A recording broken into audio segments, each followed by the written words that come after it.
ኤጲስቆጶስ አባ ባስልዮስ እሶም ሓውዮም እዮም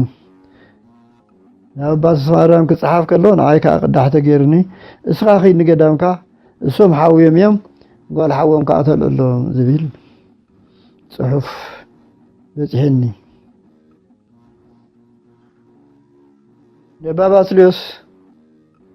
ተጋጊኹም ነቲ ረድእየይ ዝኽልኣኹምኒ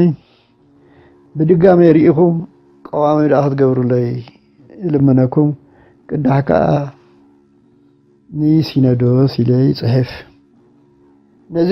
መልሲ ነቲ ናተይ መልሲ ከይሃቡኒ እንደገና በአካል ሰብ ሰዲዶም ከዓ ፀዊዖሞ ለባ ማርያም ተፀዊዑ አባ ባስልዮስን አባ ዮሐንስን እስኻ ተጻሒፍልካ እንድዩ ተኣዚዝካ እንዲኻ ዘይትኸይድ ኢሎሞ ከመይ ገይረ ክሓድጎም ገዳም ርድኣዮም ኢሎምኒ ርድእነተይ ኣየቋርፅንየ ብለይቲ እውን እሶም ከኒና ሃበን ንብሉ ፈውሲ ቃንዛ ማየስየን ንብሉኒ ይኸድኖም ይሓጥቦም እንዴ ዘለኹ ከመይ ገይረ ክገድፎም እንደገና እስኻ ኺዳኣ ትእዛዝካ ተኣዚዙልካ ኺዳ እስኻ እሶም ባዕሎም ዝብል ቃል ይቦሞ ቅዱስ መጽሓፍ እንታይ እዩ ዝብል ቅዱስ ዳዊት ወለ ዘከፈሉ ነናህና ኣለና ማአንተ ትፈድዮ ኩሉ በከመ ምግባሩ እዩ ዝብል ናተይ ምግባር ይፍደይ ናታቶም ምግባር ከዓ ይፍደዩ ኣለዉ ግዘት ሓሊፎም ይፅረፉ ኣለዉ እምበር ይኸብሩ የለውን ምሕላፎም እንታይ እዩ ክንሽየም ከለና ክንሽየሙ ከለዉ ቃል ኣትዮም እዮም እቲ ቃል ዝኣተውዎ ስዒሮሞ እቲ ቃል እንታይ እዩ ዝብል ጉባኤ ኒቅያ ጉባኤ ኤፌሶን ጉባኤ ቁስጥንጥንያ ዘስመርዎ ዝኣዘዝዎ ክንፍጽም ኢልና ኣብ ቅድሚ ጳጳሳት ኣብ ቅድሚ ካህናት ኣብ ቅድሚ ምእመናንን ምእመናትን ኣብ ቅድሚ መኳንንትን መንግስትን ቃል ኣትዮም እሳተው ኣነስ እኳ ደኣ ክልተ ግዜ ቅድመ ጵጵስና ካልኣይ ኣብ ሊቀ ጵጵስና ክልተ ቃል ዝኸብደና ኣነ እዚ እዩ እዞም ቃል ናይ ጎይታና ስዒሮም ዝኸዱ ዘለዉ ግን ብጣዕሚ ዘሕዝን ዝኾነ ኮይኑ ግን ኣእምሮኦም ክህቦም ጣዕሳ ክገብሩ ንእግዚኣብሔርም ክልምኑ ንሕና ከዓ ክንልምን ኣነ ይኹን ንሳቶም ይኹን ጣዕሳ ጌርና ኣብ ሕጊ ቤተክርስትያንና ክንቀውም ንእግዚኣብሔር ይልምን እንተኾነ ኣብዚ ዓድና ተለምዶ ኮይኑ ዘሎ በኣይ ክጅምሮ ኣነ ኣማሒር ከለኹ ዲያቆናት ፖሊስ ነይሮም ኣብ ደገ ወፂኦም ኣቦና መናፍቕ ይብልኹም ኣለዉ ኣቦና ገንዘብ ካብ ኣሜሪካ ወሲዶም ይብልኹም ኣለዉ ኢሎም ይነግሩኒ ሓዚኖም ቶም ቆልዑ ከምኡ ይብሉኒ ድሓን ዘመሕዋተይ ኣብ መናፍቕነት እንተኣትየ ነይረ ኮይነ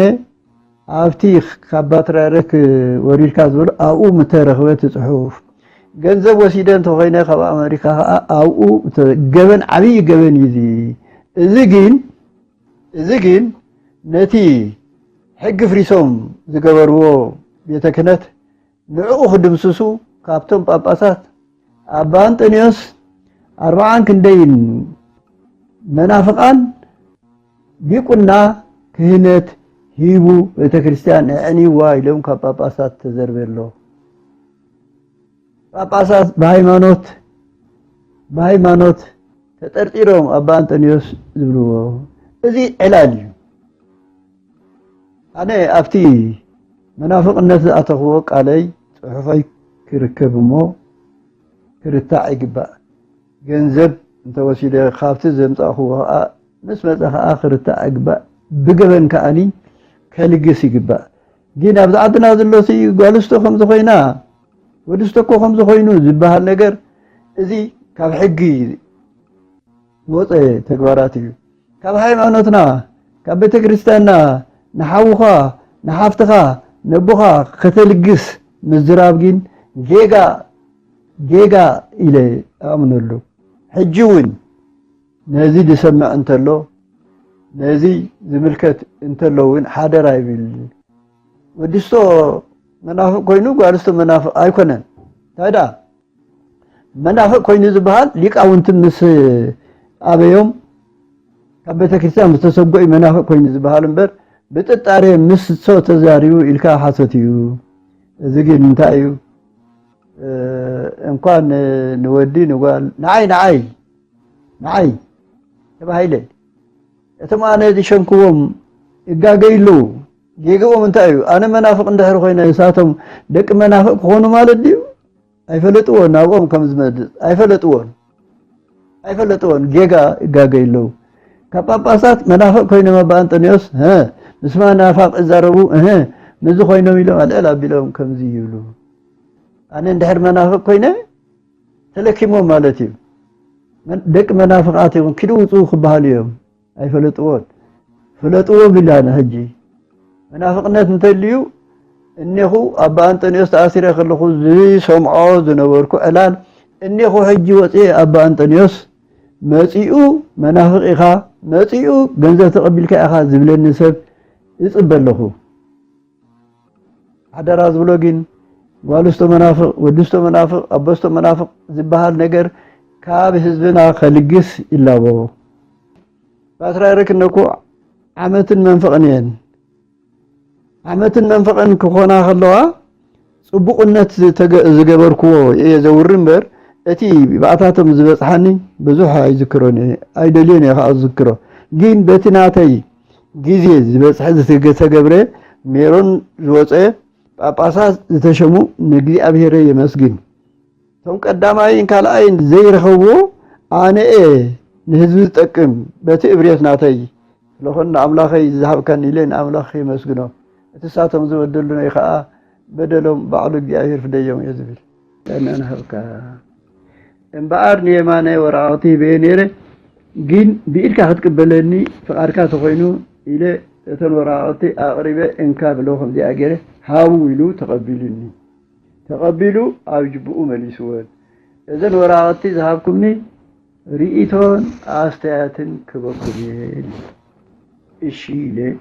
በዚህ ተሰናቢትና በዚህ ከይዱ አውኡ